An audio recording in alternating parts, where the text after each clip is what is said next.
You go and you order a pizza. Gets delivered in 30 minutes or less. That's great. But what you don't know is that pizza took 24 hours to make, most likely. And it is that 24 hours that makes it good. So if the majority of that time is just the dough resting in the fridge, then what about all the other components? The sauce, the cheese, the meat, all the little things that go on the pizza that make it great. What happens if we take a pizza and stretch the time over the course of over 300 hours of work? Does that make it better? Is it worth it? That's what we're here to find out today. So with all that being said, let's make this, shall we? Oh, whoa, studio's not done yet, but the book is Texture Over Taste, available for pre-order now. The link is in the description. Please pre-order. It's very important for the pre-order phase. It's really, really helpful for me, it's really helpful for the team, and it's helpful for the book.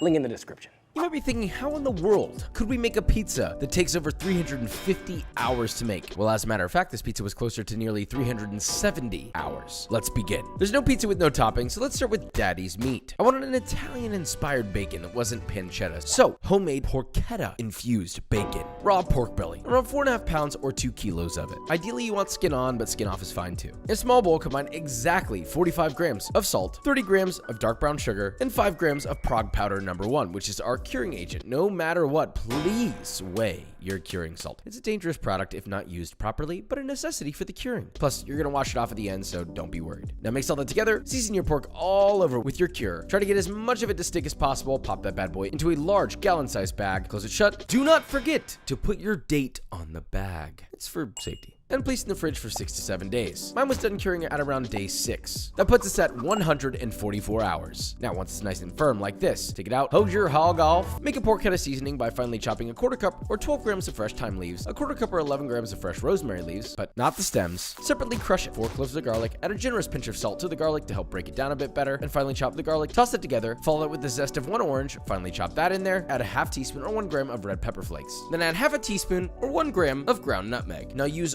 all that to season your pork on every single surface. Once it's adhered, pop that into a smoker set to 250 Fahrenheit or an oven, that's totally fine, until it reaches an internal temperature of about 160 Fahrenheit, about 4 to 5 hours. Then remove and chill in the fridge for at least 6 to 12 hours. Now with all that, we're totaled at around 160 hours for our bacon. Once it's been chilled, it's ready for use. Moving on to our sauce. For everyone who asked for Fermentation Friday to come back, this little moment right here is for you. It's actually for everyone because it's one of the finest pizza sauces I've ever made. First, you need about 3-quart container. It could be a deli like this or a very large jar. To that, you're gonna add 1,000 grams of water and 20 grams of kosher salt. Look, we're using grams, so we have an exact percentage here. Again, this is fermentation. Please be exact. Give that a whisk until dissolved, then add 5 quartered heirloom tomatoes, 5 red long peppers, stemmed and cut in half. I'm pretty sure that's what these are called, but I'll be honest, I don't really know. You could use 3 red jalapenos, 3 red Fresno chilies, work with what you got. Just expect spice levels to undulate. 3 cloves of whole garlic, and here's a little trick. Adhere a layer of plastic wrap on top to keep the water tension above the vegetables. That's fancy talk for keep the veggies submerged. Wait, these are fruit? Are chilies a fruit?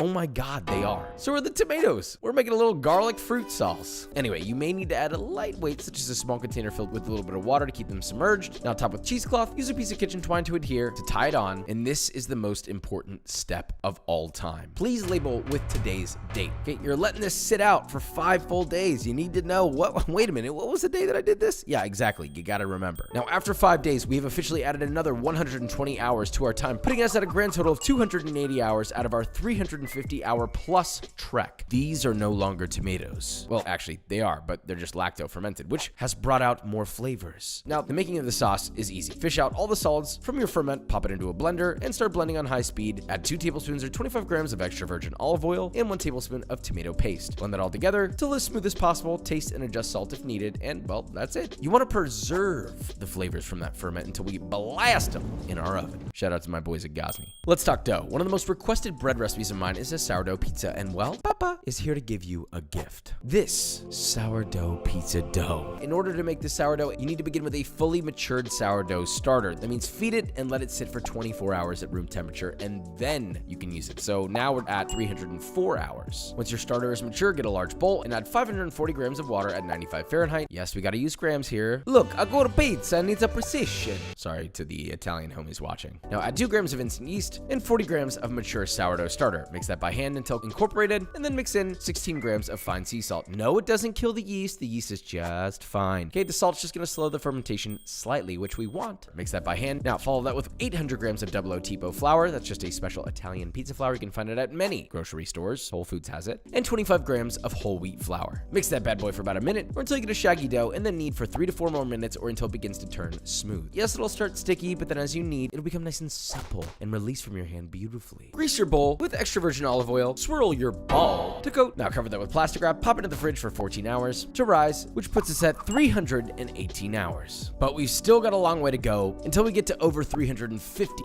Now once your dough has risen in the fridge, take that bad boy out, divide it evenly into 5 pieces, around 250 grams each. Generously dust a proofing container or a sheet tray with flour. Shape your pieces of dough into doit balls. Place evenly spaced apart. Nice. Cover with the lid or greased plastic wrap and proof for 6 hours at room temperature. Now we stand at 324 hours total. Now at this point, once those are done proofing, we're ready to move on. So let's finish up our toppings. Now, although we're putting Mezzi mozzarella here, I thought we need a little something more special in conjunction with that ricotta.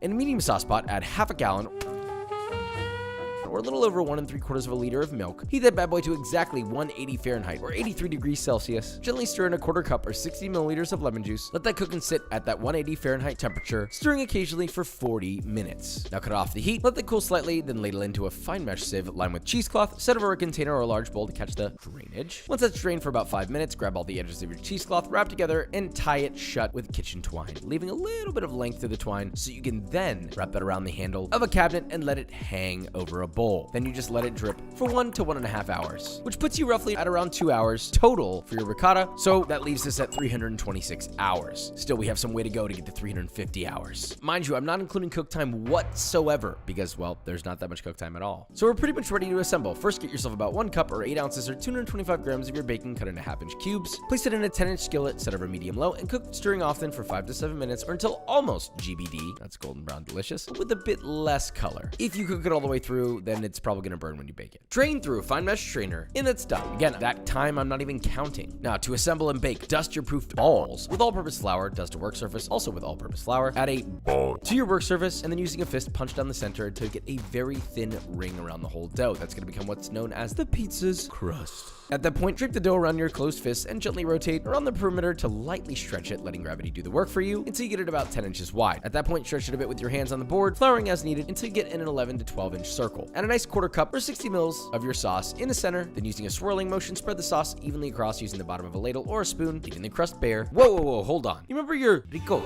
that you've been draining? Take it out the cheesecloth, put it into a bowl, poke a hole in the center to break it up, add salt to taste, stir it up, and, well, taste it and make sure it has enough salt. Top with a heaping teaspoon of randomized dots of your ricotta all over the pizza. Add some fresh grated, low moisture mozzarella to your heart's desire. Look, you're gonna need at least 3 cups or 675 grams if you want these pizzas cheesy, all right? That's spread across all the pizzas, for the record. Now, evenly distribute some of your cooked bacon, a nice drizzle of extra virgin olive oil, and off into the oven. Look, when baking, my recommendation, of course, is a good quality home pizza oven. If you want it perfect, I use and highly recommend Gosney. Seriously, everyone always asks how I get my pizza the way they are. I'm using a Gosney. But look, a home oven is always a viable option. It's not gonna be the same, but if you do that with a pizza stone, then you can still have some decent pizza. Anyway, I popped the pizza.